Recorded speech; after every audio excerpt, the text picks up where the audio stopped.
Olá, aqui é o Eric. Hoje é dia 25 de janeiro de 2023 e nessa aula nós vamos aqui falar sobre o triângulo, essa figura geométrica tão emblemática, tão importante que vai nos servir de alicerce para vários outros assuntos e conhecimentos, ok? Bom, hoje, pessoal, é uma aula um pouco mais teórica, tá? A gente vai ver mais aspectos teóricos e sim, algumas resoluções, mas na aula que vem, no vídeo que vem, eu pretendo fazer só exercícios de triângulos, para a gente desenvolver o máximo possível, tá bom? Vamos então, sem mais delongas, né? Deixa eu ampliar aqui e vamos lá. Bom, o triângulo é o polígono que possui três lados, ok?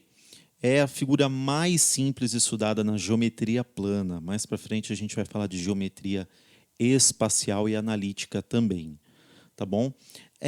Veja bem, vamos fazer um resuminho sobre o triângulo. É um polígono de três lados e três ângulos, certo? Deixa eu diminuir aqui, passar aqui para frente. O que mais que a gente pode saber sobre o triângulo? A soma dos ângulos internos de um triângulo é sempre igual a 180. Sempre, pessoal, ok? Ângulos internos somados no triângulo é igual a 180. Um triângulo pode ser classificado com relação aos seus lados como equilátero, o próprio nome diz, né? Equi igual, látero, lados, ou seja, lados congruentes, todos os lados. Isósceles com dois lados apenas congruentes e escaleno com todos os lados tendo medidas distintas. Um triângulo pode ser classificado quanto aos ângulos como retângulo, ou seja, tem um ângulo reto, né? Nós vamos ver aí nas demonstrações, ali nas figuras. Acutângulo, quando possui todos os ângulos agudos, né? O triângulo equilátero, ele é um triângulo acutângulo, porque ele possui somente ângulos de 60 graus. E o obtusângulo, que possui um ângulo obtuso. Você lembra o que é um ângulo obtuso? É um ângulo maior do que 90 e menor do que 180. Ok? Vamos lá. Elementos de um triângulo. Os principais elementos de um triângulo são os lados e os seus ângulos internos. Ok? E ele não possui diagonal. O que é diagonal, pessoal? É uma reta que sai desde o vértice, tá? Até encontrar outro vértice. Isso não existe, não dá para fazer no triângulo. Ok? Vamos lá então para o próximo slide. Bom, aqui tem já um triângulo para a gente ver uma demonstração dessas propriedades todas, né? Temos aqui que tipo de triângulo é esse aqui? É um obtusângulo, ó. Dá para ver claramente que ele tem mais do que 90 graus, né? Então, digamos que esse daqui tivesse 120 graus, ok? Obrigatoriamente, esses dois outros ângulos aqui, eles vão ter que ter juntos 60 graus para dar os 180, ok? E esses aqui são os ângulos internos, alfa, beta, gama, ok? Propriedades de um triângulo. Bom, já falamos de algumas, né? Soma dos ângulos internos é sempre igual a 180. Soma dos ângulos externos é sempre igual a 360. A gente vai demonstrar isso para você entender por que isso acontece. O menor lado é sempre oposto ao menor ângulo interno do triângulo. Vou falar de novo. O menor lado é sempre oposto ao menor ângulo interno do triângulo. O maior lado, por sua vez, é sempre oposto ao maior ângulo interno do triângulo. Beleza? Classificação do triângulo. Então, na verdade, isso daqui é chover um pouco no molhado, é só para frisar bem, para você já ir pegando o esquema da coisa, tá? Então, eu falei de triângulo equilátero, né? É um triângulo com três lados iguais, ou seja, se a somatória dos ângulos é 180, dos ângulos internos do triângulo, conclui-se que, como ele tem três lados iguais, é 180 dividido por 3 é 60 graus. Então, consequentemente, o triângulo equilátero é um triângulo acutângulo. Okay? Triângulo isósceles possui exatamente dois lados congruentes. Esse aqui, ó, veja, esses dois lados iguais, né? Tem até aqui os dois risquinhos e esse lado é diferente. E o triângulo escaleno, todo diferente, todo desajeitado. tá? Possui todos os lados com medidas distintas. Muito bem. Com relação aos ângulos, como eu já falei, né, o acutângulo, isso aqui está mais para você recordar e olhar, né, conseguir ter uma parte visual um pouquinho mais clara. Né? O triângulo, perdão, acutângulo, né? Esse daqui, por exemplo. O triângulo retângulo é aquele clássico, né? Onde nós vamos ter, mais para frente a gente vai falar do teorema de Pitágoras, né? Que se encaixa para ele, mas não se preocupe com isso agora. E o triângulo obtusângulo, esse aqui que tem o ângulo, né, maior do que 90 graus, pelo menos um. Né? Pelo menos um não, só um, só tem como ter um. Condição de existência do triângulo. Olha só, tem uma condição para que um triângulo possa existir. Tá? Dados 3 segmentos de reta, nem sempre eles podem formar um triângulo. Em que condição que vai formar um triângulo? Quando a soma de dois lados é sempre maior que o terceiro lado. Então, A mais B, olha aqui, ó, A mais B sendo maior do que o lado C. Se não houver isso, pessoal, se essa soma de dois lados for inferior ao outro lado restante, você não tem como ter um triângulo. Tá bom? Isso é bem importante da gente guardar. Vamos lá, alguns teoremas importantes relativos aos triângulos. Deixa eu já acionar minha caneta aqui. Vamos lá. A soma de um ângulo interno e um externo é igual a 180, viu? Beta aqui fora, mais esse alfa, vai dar 180. Tranquilo, né? Sem muita crise aí. Opa, foi sem querer.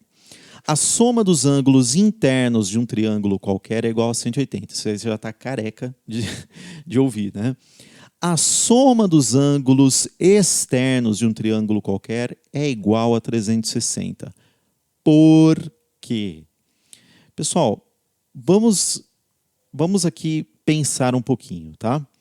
A gente já tem aqui, ó, que esse externo mais esse aqui interno dá 180, certo? Ok. Então, o que acontece? Olha só, se eu tenho aqui esse ângulo, vamos colocar aqui, ó, esse ângulo aqui, tá? Vamos dar um nome para ele, sei lá, x, tá bom? Bom, o x mais o gama é 180, certo? E o x mais o alfa, desculpa, não esse de fora, esse aqui, ó, que eu quero que você tenha. Vamos dizer que esse aqui é y e vamos dizer que esse aqui é w. Ok? Muito bem. Você sabe que o x mais o gama, eles são, juntos dão 180, certo? E esse x e o y e o w não tem que dar 180, porque não é aqui a somatória interna?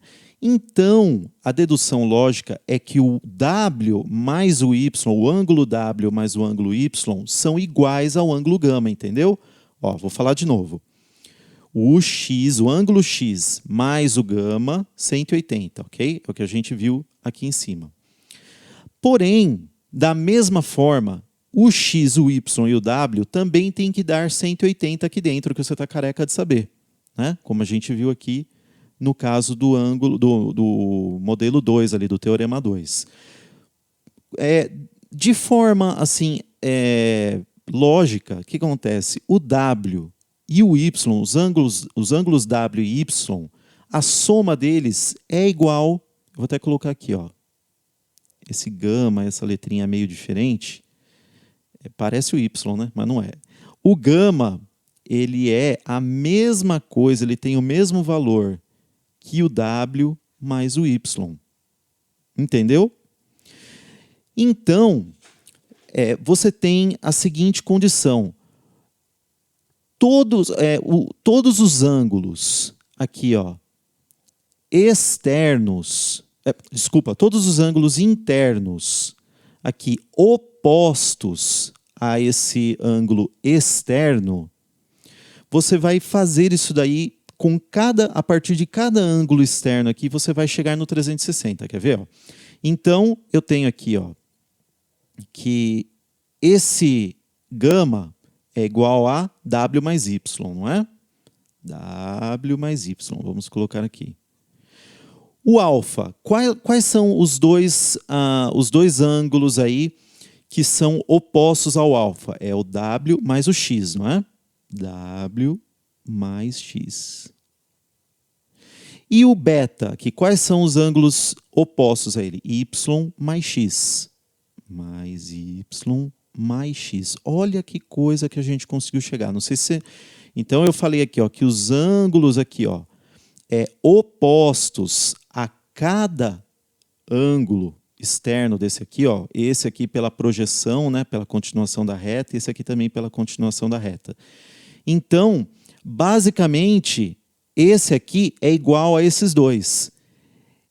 Esse alfa aqui é igual a x e w, e esse beta aqui é igual a y mais x. Fazendo toda essa somatória, olha só o que eu vou ter. Eu vou ter 2w mais 2y mais 2x. Olha que coisa interessante. Só que eu sei que os ângulos internos, y, w e x, quanto que eles dão? 180. E aqui eu tenho 2 vezes w mais y mais x, não é? Só coloquei o 2 em evidência. Isso vai me dar 2 vezes 180, que é 360. Por isso, esses ângulos, a somatória desses ângulos externos resultam no triângulo em 360, para qualquer triângulo. Espero que você tenha entendido. Se você não entendeu, volta, ouve tudo de novo que você vai conseguir, tá? Não é complicado. Vamos lá, então, para o próximo slide. Bom, isso aqui, basicamente, no 4, é o que eu acabei de falar. Tá bom? Então, vamos lá. Pontos notáveis. Aqui é interessante. Por que são notáveis? Porque eles são muito usados e muito importantes. Tá? Eu até anotei aqui de caneta meio manual, que é para eu não esquecer de te falar todos os detalhes, as propriedades, tá bom? Vamos lá, então. Vamos falar do baricentro. O que é o baricentro? O baricentro, ele é o encontro das medianas. O que é a mediana? A mediana é uma reta que sai de cada vértice e vai até a metade da reta que ela vai encontrar, deixando duas partes iguais. Então, aqui, ó, esse aqui é igual a esse aqui. Da mesma forma, ó, sai desse vértice e vai para lá. Então, esse aqui é igual a esse aqui. E da mesma forma, sai aqui do vértice aqui e vai para esse segmento aqui AC, mesma coisa. Essa parte aqui é igual a essa parte aqui. Tudo bem? Então, o encontro de todas essas medianas é o que nós chamamos de baricentro. Tá? E ele divide a mediana em uma proporção 1/2 ou 2/1, como você quiser. O que significa isso, pessoal? Essa linha aqui, tá vendo? Ó, vamos pegar esse aqui que sai do vértice aqui do C, tá? Vai até a reta aqui. Significa que enquanto eu tenho essa reta aqui, ó, vou marcar aqui, essa retinha aqui, tá vendo? Ó? Ela, vamos supor que ela é A, ela é uma medida A. A outra vai ser 2A, ok? E se você parar para pensar, dá para você enxergar até de um outro prisma, ou seja, o A mais o 2A não é 3A? Exatamente. Então, eu posso dizer que essa parte aqui é 2/3 da reta total, né, de toda essa mediana, e essa parte aqui é 1/3 de toda a mediana. O mesmo serve para as outras medianas, ok? E, por último, é o que eu coloquei aqui. Todas essas áreas, tá vendo essas áreas aqui? Ó? Aqui, aqui, aqui, aqui, o outro aqui, aqui, aqui. Todos esses segmentozinhos, esses espaços aqui, eles têm área igual. São 6 partes de igual área no triângulo. 1, 2, 3, 4, 5, 6. Tá bom? Bom, esse é o baricentro, que é o ponto de encontro das medianas. E a gente pode falar também que ele é o centro de gravidade do triângulo. Tá bom? Vamos continuar. Incentro. O incentro, ele é o ponto de encontro das bissetrizes. Você lembra o que é uma bissetriz? A bissetriz é a diagonal que sai e divide o ângulo em duas partes iguais. Então, se a gente pegar a partir de cada vértice aqui e traçar uma bissetriz, nós vamos encontrar esse ponto que é o incentro, tá bom? Bom, o incentro ele tem como uma propriedade particular o fato de que ele é equidistante dos lados. O que significa isso? Significa que aqui, ó, tá vendo a reta que eu coloquei aqui, que faz um 90 graus, ou que eu tentei fazer?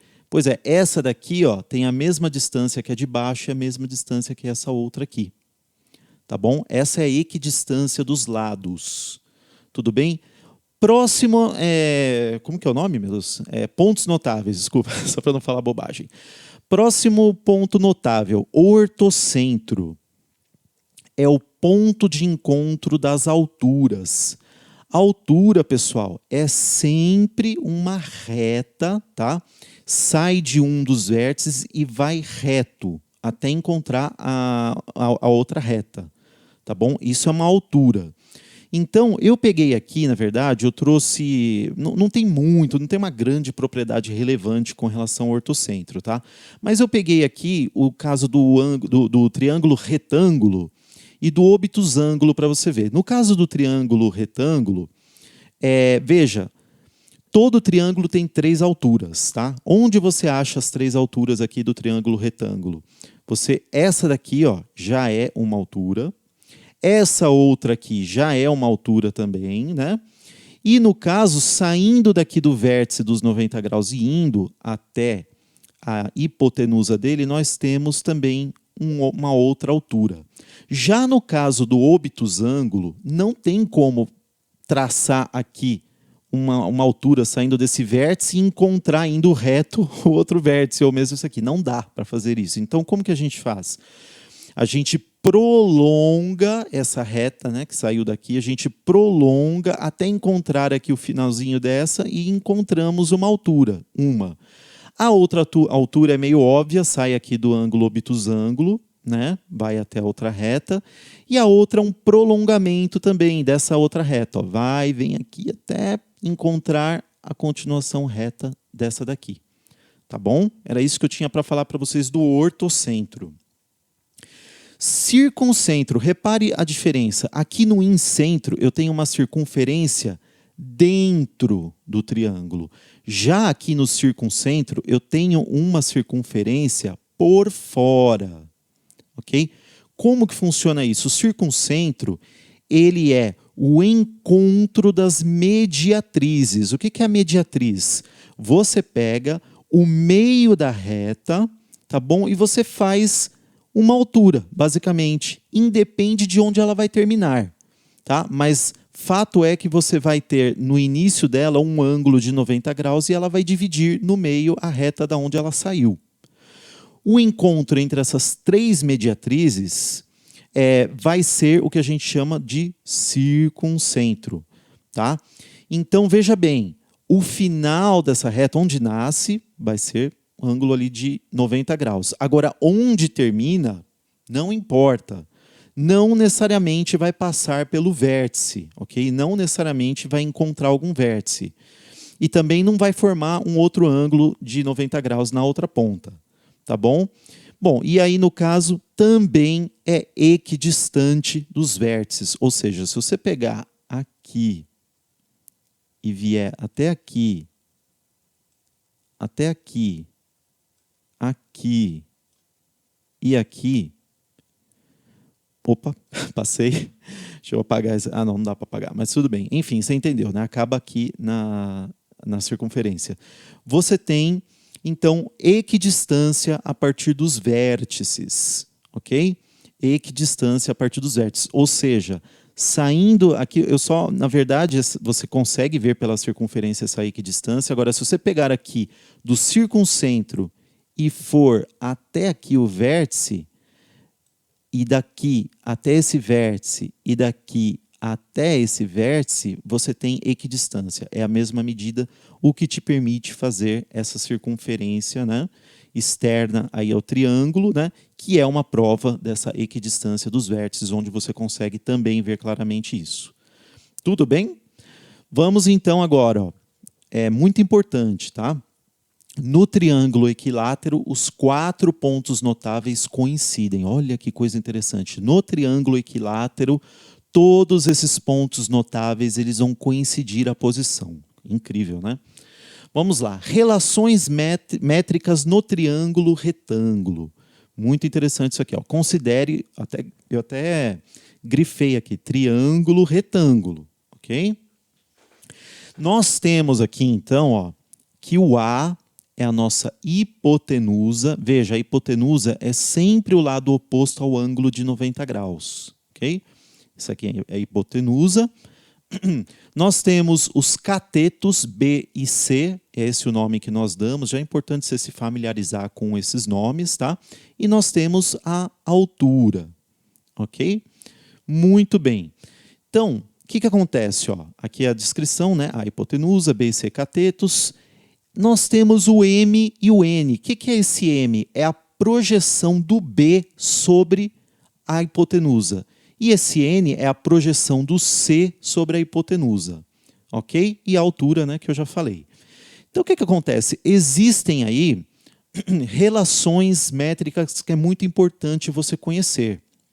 Quais são?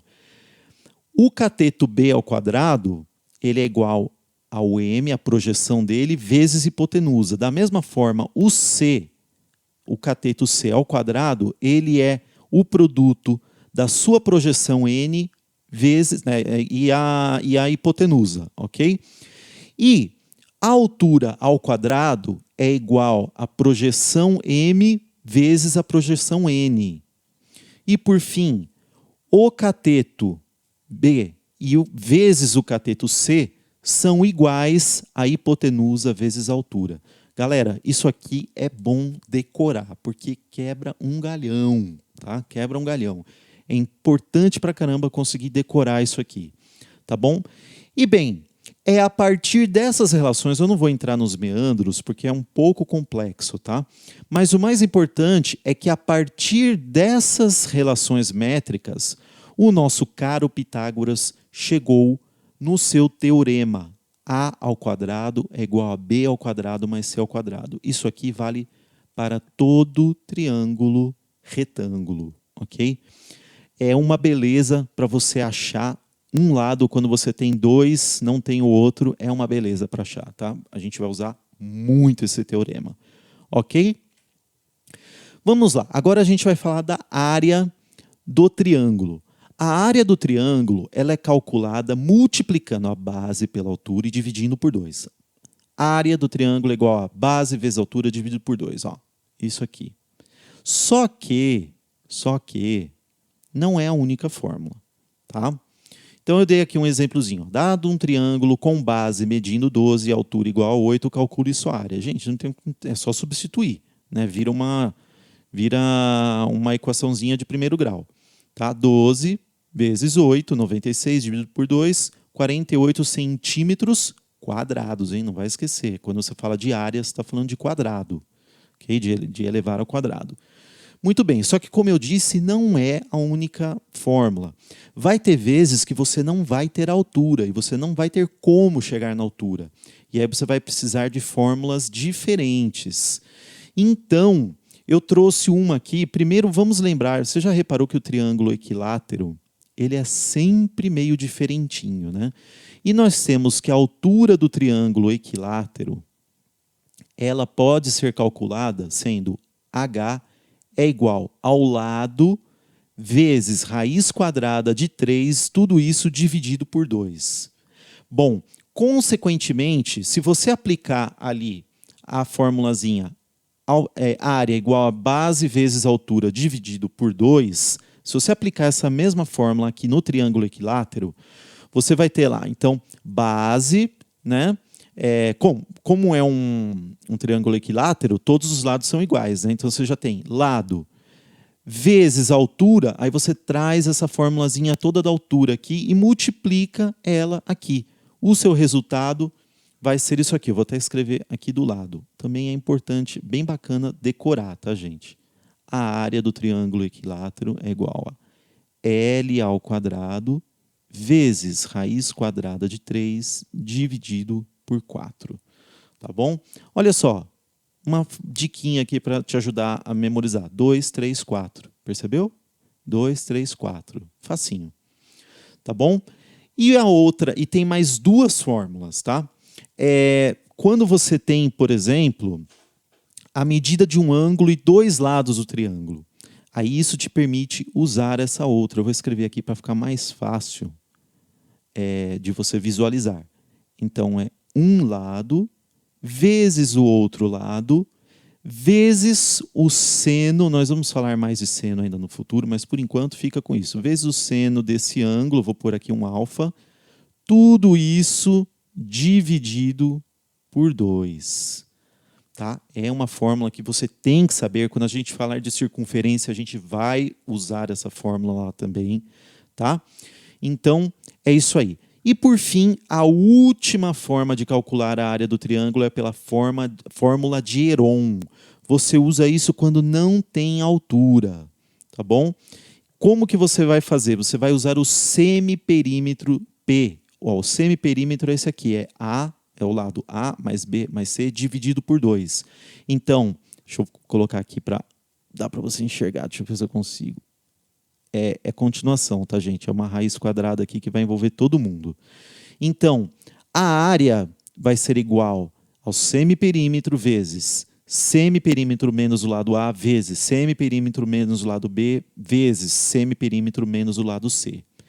Ela quebra um galhão quando você não tem altura. Ok?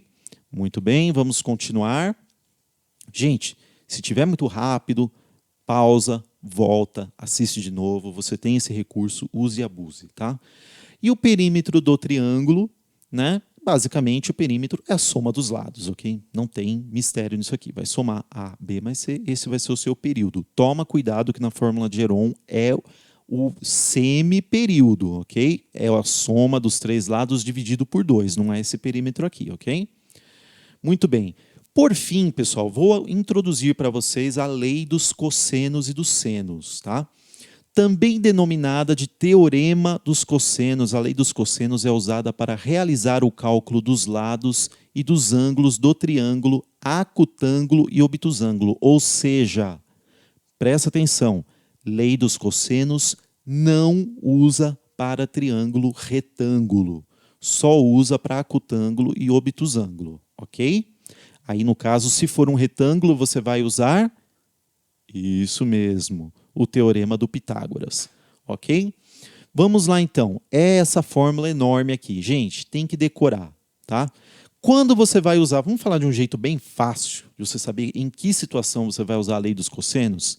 Ladinho, ladinho, ângulo no meio, quer saber o outro lado, x. Essa é a situação perfeita para aplicação da lei dos cossenos, desde que não seja um triângulo retângulo, ok? Muito bem. Então, basicamente, como que é? Aqui, por exemplo, no x, né? Vamos supor, eu vou pegar, vai ser x ao quadrado igual a 10 ao quadrado mais 15 ao quadrado menos 2 vezes 10 vezes 15 vezes cosseno desse ângulo de 60 graus, né? E aí você tem a sua lei dos cossenos feita. É isso que eu expliquei aqui em cima. Ó. A ao quadrado é igual a b ao quadrado mais c ao quadrado menos 2 vezes b vezes c vezes cosseno de a. Ok. Gente, parece complicado, mas de você ir usando várias vezes, você pega a mão. Repare que o segredo é sempre você começar aqui com o lado oposto ao seu ângulo. É ele que vai determinar a incógnita aqui que você vai elevar ao quadrado, né? E que você vai mencionar aqui como cosseno desse ângulo oposto a esse lado, ok? Bom, aqui no caso, então, é como eu falei, ó, a ao quadrado, né? Quem que é o a ao quadrado? Esse x ao quadrado. Ele poderia ter posto x ao quadrado também, não tem problema. É igual a 10 ao quadrado mais 15 ao quadrado menos 2 vezes 10 vezes 15 vezes o cosseno desse ângulo, que é 60 graus. Aí, pessoal, é muito importante você ter aquela tabelinha de ângulos notáveis, 30, 45 e 60. Eu não vou pôr ela aqui, porque quando a gente falar de trigonometria, quando entrarmos mais nesse assunto, aí vai voltar à tona esses ângulos notáveis e nós vamos aprender a, na circunferência, achar todos esses ângulos aí e os seus relacionados. Ou seja, vamos ver que o seno, por exemplo, de 60 graus é a mesma coisa que o seno, por exemplo, como que é? Seno de 120. Me deu um branco agora, mas voltou. Entendeu? Nós vamos ter todas essas propriedades mais claras, mas por enquanto eu recomendo que você só decore. Tem que decorar mesmo, é mais fácil ter decorado, ou então você pode consultar na internet, se você não estiver numa sala fazendo um vestibular ou Enem. Né? Mas se for o caso, então você tem que decorar 30, 45 e 60. Tá? Para seno, para cosseno e para tangente também vai te ajudar. Tá? Então você faz todo esse cálculo aqui, vai te dar 100 mais 225 menos 300, o cosseno de 60 graus, ele é meio, né? E aí você vai ter 325 menos 150, né? Que é 300 dividido por meio, 150, isso vai dar 175. Raiz quadrada de 175, você fatora ela, vai dar 5 vezes raiz quadrada de 7. Ok? Essa é a lei dos cossenos. A lei dos senos, por sua vez, ela tem essa carinha aqui. Olha a propriedade, ó. Você tem um lado aqui, ó, A, e você tem um ângulo oposto a esse lado. Então, a lei dos cossenos, ela diz isso, que o lado A dividido pelo seno do ângulo oposto a ele vai ser igual ao lado B dividido pelo seno do ângulo oposto a ele, que também, por sua vez, é igual ao lado C dividido pelo seno desse ângulo oposto a ele. De forma prática, pessoal, quando que você vai usar a lei dos senos? Primeiro que a lei dos senos já tem uma diferença. Você pode usar ela, inclusive, inclusive com triângulos retângulos. Não é muito comum, tá? Normalmente a gente usa mais aí outros recursos, como por exemplo o teorema de Pitágoras, mas é possível aplicar a lei dos senos nele também, no triângulo retângulo. Mas basicamente, olha a configuração. Lá na lei dos cossenos, você lembra como que era?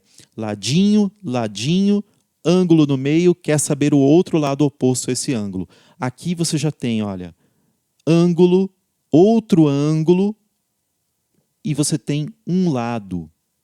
Tá? E aí você quer saber outro ângulo. Então, quando você já tem dois ângulos, ó, acabou, você já pode recorrer à lei dos senos. Aqui ele dá um exemplo. Ó. Lado A. Cadê o lado A? Aqui. Qual que é o seno oposto a ele? 45. É igual ao B. Lado B. Qual que é o ângulo aí oposto a ele? 30. Que é igual a 10, que é o lado que o exercício nos deu, que é dividido, aí, é a razão também, com esse outro ângulo. Como é que eu sei qual é a medida do outro ângulo se não está mostrando? Gente, a soma dos ângulos internos do triângulo é 180. Se temos aqui 30 mais 45, 75, falta quanto para chegar no 180? 105. Ok? Então, por isso que é muito importante saber aquelas propriedades todas lá, né, que vai ser uma mão na roda. Então, basicamente, o que você vai fazer aqui? O exercício fez de um jeito um pouco esquisito aqui esse negócio, tá? Mas assim, só para você entender, o que ele pegou e ele fez? Ó, já que é tudo igual mesmo, ele jogou aqui o seno de 45 para esse lado, ele multiplicou cruzado com esse último aqui, né? Ficou seno de 45 sobre o seno de 5 e o seno de 45 multiplicado por 10. Da mesma forma, ele fez o B aqui, jogou o 30 aqui para cima, né? Dividindo pelo seno de 105 e aí multiplicando esse 10 que estava aqui pelo seno de 30.